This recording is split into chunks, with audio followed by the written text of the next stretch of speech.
We are good to go. All right, good evening. I'm Officer Bonham with the Waco Police Department.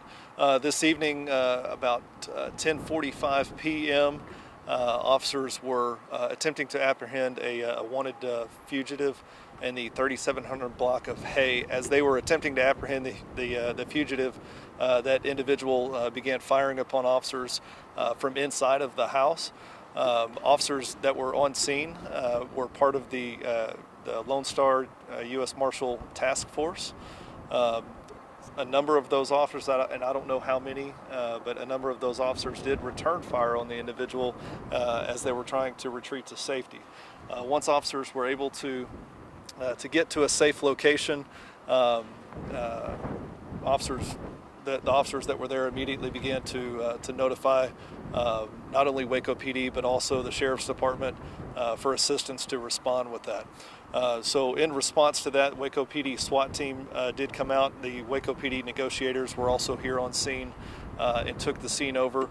We were also assisted by McLennan County SWAT team, their bomb squad, and their negotiators as well.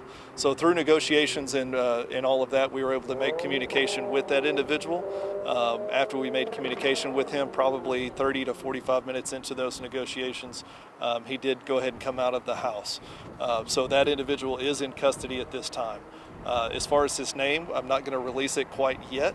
What I can tell you about some of the warrants, a couple of the cases that he is wanted for are Waco PD cases, those being assault, family violence, but also an aggravated assault case as well. So as far as any type of charges coming from this incident tonight, I don't know exactly what all he's going to be charged with yet, but we'll follow up with that as soon as I have that information.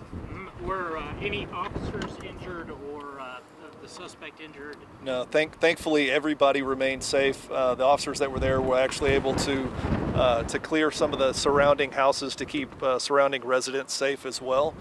So nobody was injured in it, and this ended exactly how we needed it to, which was very safe.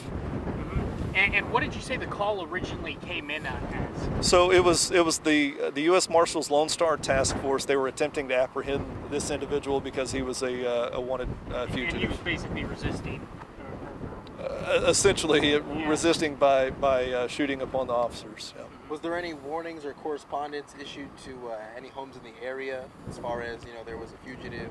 I know as soon as they had units available and enough units here, they immediately began communicating with the surrounding homes to try to clear some of those homes out. I don't know, as far as like a public communication, there wasn't that. It was just all very quick and fluid. But like I said, the officers that were there, they immediately began to evacuate some of the surrounding homes that were in an immediate danger. It sounded like on the scanner it was being described that the suspect had an AR-15 and more than, I think, 30 shots were fired. Do you have any information on that? I can tell you it was multiple shots. As far as the caliber, what type of gun, I don't know that information, but I do know that it was multiple shots fired by that individual. And it was shots back and forth or just fired by the individual? Well, officers did return fire, at least on the initial firing. I don't know how many shots were fired by officers. That's all information that'll be part of the investigation, and frankly, I don't have any of that. Any surrounding homes that you guys saw that were struck or hit, or vehicles? Not that I've been made aware of. Okay. So, okay. Any other questions? Yes, sir. Just nail down one last time. So the suspect is in custody. Yeah, suspect is in custody. He will be transported to the McLennan County Jail. I don't know if he's going to go there first. I don't know if investigators are going to want to speak with him first. So not sure on the timeline there as far as when he will be in jail, but he is in custody and he will be going to jail at some point tonight. And the scene this morning, short-term, long-term, is that blocked off? Is that? It's currently blocked off, but now that he is in custody and the scene is considered safe, it'll begin to open up a little bit. We can't completely release the scene yet because it is an open investigation and it is a shooting investigation at this point. So, yes, sir. So the scene will there'll still be law enforcement in the area. There'll still be an active investigation taking place. But as far as the surrounding streets and some of the intersections that we had blocked off, some of those will be released. Yes, sir. Okay. Anything else that you think is important that the public should know right now, or you say, hey, news people, I hope you mention this, mention that? Right. No, I think the main thing is this ended exactly how we would like it to end, which was very safe. So the individual did surrender. He came out of the house with his hands up. He followed all commands, and we were able to safely take him into custody without harm to anybody, which is the outcome that we want.